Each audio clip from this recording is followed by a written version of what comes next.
Hello everyone. Welcome back to my YouTube channel. Today I'm going to show you how to make the sourdough ciabatta bread. This is actually my first time trying ciabatta. I've made sourdough bread before, but this will be my first attempt at making ciabatta. For this recipe, we'll need 500 grams of flour, 110 grams of sourdough starter, and 375 grams of water.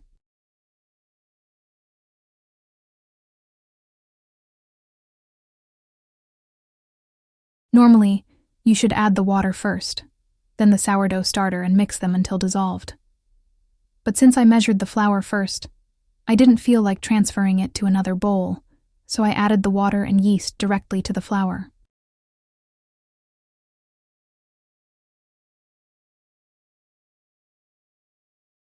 I'm roughly mixing the dough together.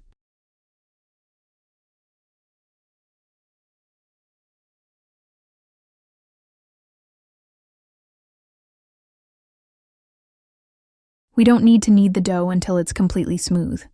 Mixing it with the spatula is enough. Then, we cover it and let it rest for 30 minutes.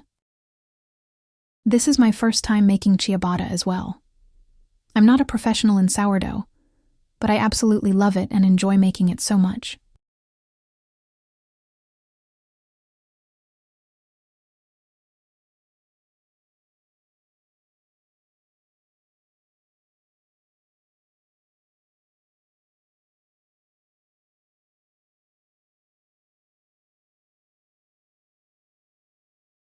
After 30 minutes, we're going to add 10 grams of salt and knead the dough a little.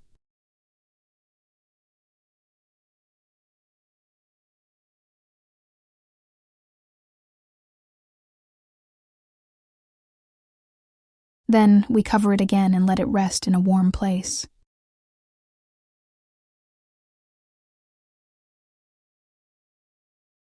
Now, we start the folding process. Depending on the temperature of your room, it could be every 30 minutes or 45 minutes. For the sourdough folding process, we start by pulling the dough from each of the four corners. Gently stretch each corner out and fold it over towards the center. This helps develop the dough structure and creates that beautiful, airy texture in the final bread. Make sure to fold it carefully and evenly, and repeat this process every 30-45 minutes, depending on your room temperature. My dough has rested for 30 minutes, and this is my second stretch and fold.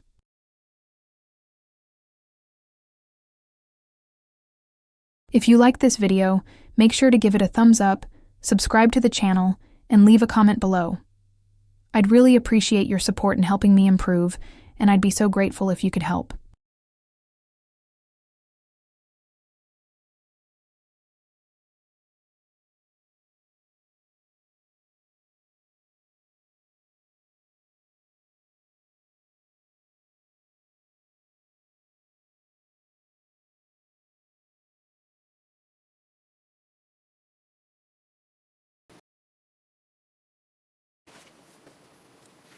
This is my third stretch and fold.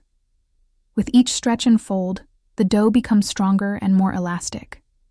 As you fold, it starts to hold its shape better, becoming smoother and less sticky. By the final fold, the dough should feel soft yet firm, with a beautiful airy texture. Now, this is my fourth and final stretch and fold. After this, I'll place the dough in the fridge to rest for 12 hours.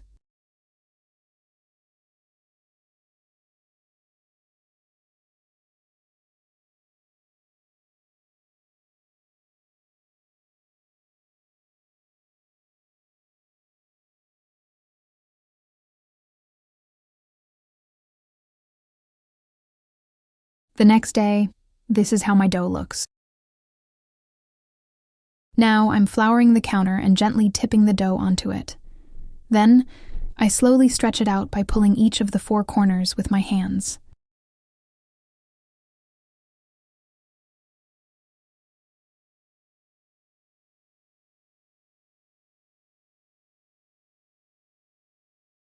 I sprinkle a little flour on top of the dough.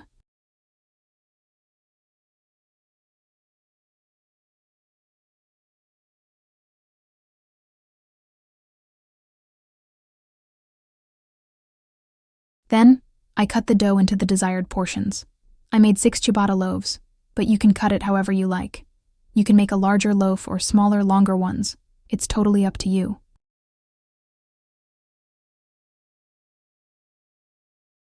I placed the cut ciabatta loaves onto a baking tray lined with parchment paper.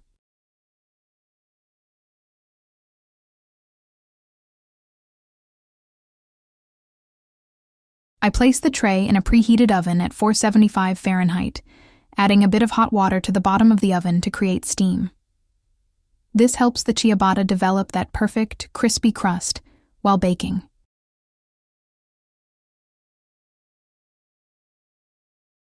My ciabattas have baked perfectly. They've risen beautifully and turned a gorgeous golden brown with a crispy crust. Now let's cut into the ciabatta and take a look at the inside, but I didn't cut it perfectly because it was still so hot. But still, it's amazing, right? I hope you liked it. Please don't forget to like, subscribe, and leave a comment. Thank you for watching, and see you next time.